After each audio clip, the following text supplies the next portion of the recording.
안녕하세요, 여러분.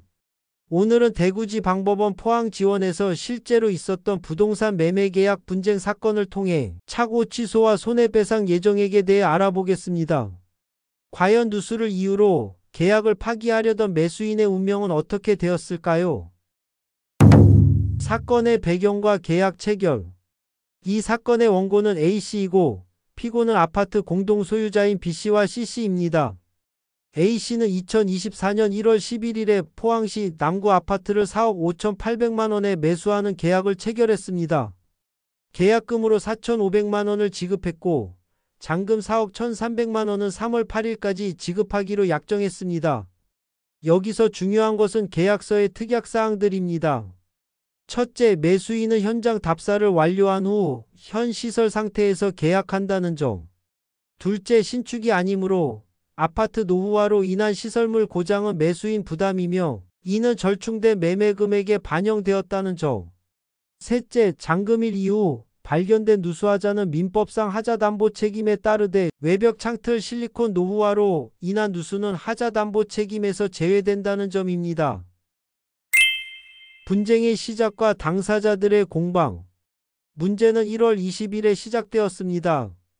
A씨가 인테리어 공사를 위해 아파트를 둘러보던 중 거실 천장 벽지와 화장실 옆 복도 벽지에서 얼룩을 발견했습니다.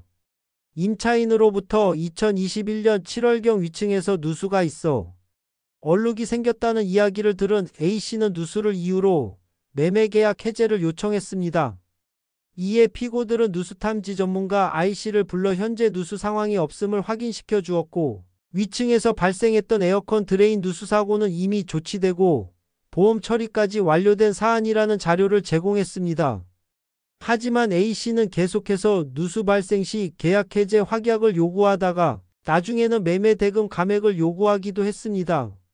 결국 A씨는 3월 7일 매매 계약의 해제를 확정적으로 통고하며 계약금 반환을 요청했고 피고들은 A씨의 잔금 지급 불이행을 이유로 채무부 존재 확인 소송을 먼저 제기했습니다. 법원의 핵심 판단 포인트. 법원은 A씨의 차고 취소 주장을 받아들이지 않았습니다. 차고 취소가 되려면 그 차고가 없었더라면 일반인도 계약하지 않았을 정도로 중요해야 하고 표의자에게 중대한 과실이 없어야 합니다. 법원이 주목한 구체적 사정들을 보면 첫째, 이 아파트는 2012년에 사용 승인된 지 10여 년이 지난 건물로 계약서의 노후화로 인한 시설물 고장은 매수인 부담이라고 명시되어 있었습니다. 둘째, 천장 누수 흔적은 2021년 위층 에어컨 수리 중 발생한 사고로 이미 모든 조치가 완료되고 보험회사 변상까지 이루어진 과거의 일이었습니다. 셋째, 화장실 입구 벽면 얼룩은 집합건물 전체의 문제일 가능성이 높고 A씨가 이를 우려했다면 계약 전에 면밀하게 검토했어야 하는데 그런 시도가 부족했다고 보았습니다.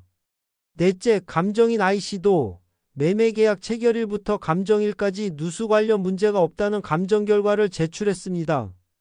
이러한 사정들을 종합하여 법원은 A씨가 계약 당시 중대한 착오가 있었다고 보기 어렵고 설령 착오가 있었다고 하더라도 이는 A씨의 중대한 과실에 기인한 것이라고 판단했습니다.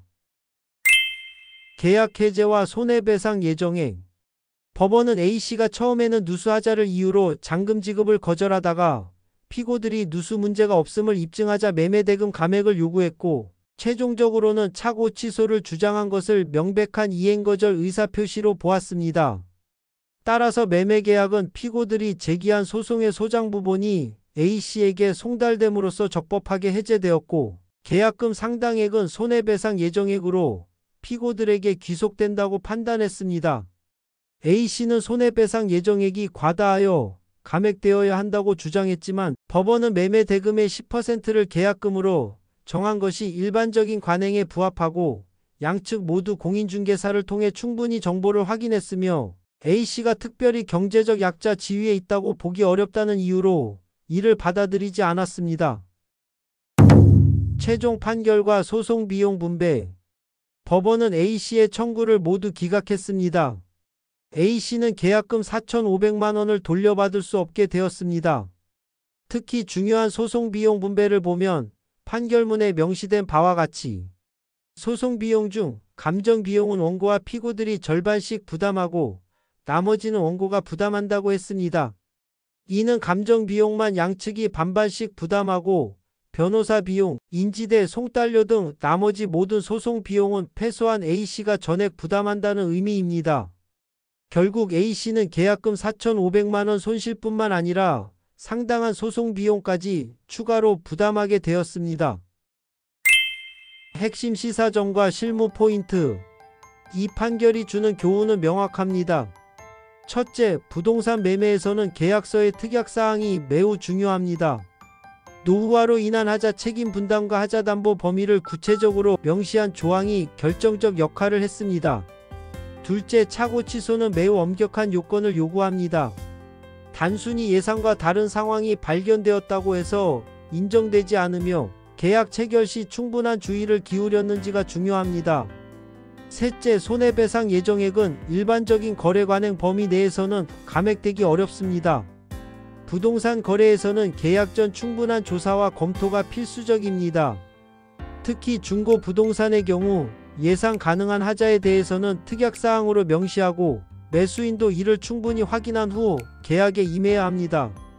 박연한 의심만으로는 계약 해제나 감액의 근거가 되기 어렵고 오히려 계약금 몰수와 소송 비용 부담이라는 큰 손실을 입을 수 있다는 점을 반드시 기억해야 합니다. 오늘 판결 설명은 여기까지입니다. 시청해 주셔서 감사합니다.